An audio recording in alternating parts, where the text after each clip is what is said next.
ಎಲ್ಲರಿಗೂ ನಮಸ್ಕಾರ. D K Ramesh ಮಾತಾಡ್ತಾ ಇರೋದು. ನಮ್ಮ ಊರು ದೊಡ್ಡಕೊಪ್ಲು ಗ್ರಾಮ, ಹುಲಿಯೂರುದುರ್ಗ ಹೋಬಳಿ, ಕುಣಿಗಲ್ ತಾಲೂಕು, ತುಮಕೂರು ಜಿಲ್ಲೆ.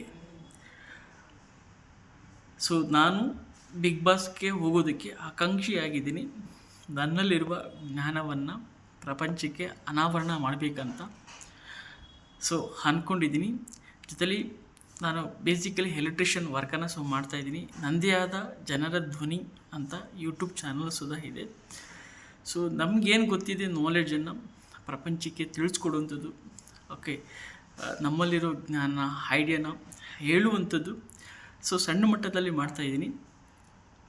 ಆದರೆ ಕಲರ್ಸ್ ಕನ್ನಡ ಚಾನಲಲ್ಲಿ ಬಂದಿದ್ದೆ ಆದಲ್ಲಿ ಅದು ದೊಡ್ಡ ಮಟ್ಟಕ್ಕೆ ರೀಚ್ ಆಗುತ್ತೆ ಅನ್ನೋದು ನನ್ನ ಉದ್ದೇಶವಾಗಿದೆ.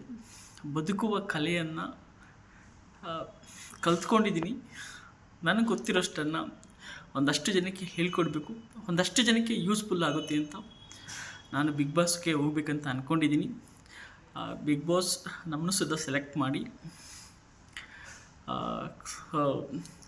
ಸೆಲೆಕ್ಟ್ ಮಾಡಿದ್ದೇ ಆದಲ್ಲಿ ನಮ್ಮಲ್ಲಿರುವಂಥ ಟ್ಯಾಲೆಂಟನ್ನು ಒಂದಷ್ಟು ಜನಕ್ಕೆ ಅನಾವರಣ ಮಾಡಿದಂಗೆ ಆಗುತ್ತೆ.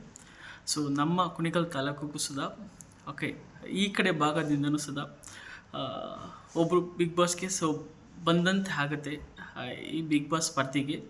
ಹಾಗಾಗಿ ನಮ್ಮ ಸೆಲೆಕ್ಟ್ ಮಾಡಿ ಮತ್ತು ಪ್ರತಿಯೊಬ್ಬರು ನಮಗೆ ಓಟನ್ನು ಮಾಡಿ ಸಪೋರ್ಟನ್ನು ಮಾಡಿ ಅಂತ ಹೇಳ್ತಾ ನಾನು ಬಿಗ್ ಬಾಸ್ ಆಕಾಂಕ್ಷಿ ಆಗಿದ್ದೀನಿ. ಥ್ಯಾಂಕ್ ಯು ಸೋ ಮಚ್ ಅಂತ ಹೇಳ್ತಾ ನನ್ನ ಮಾತನ್ನು ಮುಗಿಸ್ತಾ ಇದ್ದೀನಿ. ಜೈ ಹಿಂದ್, ಜೈ ಕರ್ನಾಟಕ ಮಾತೆ.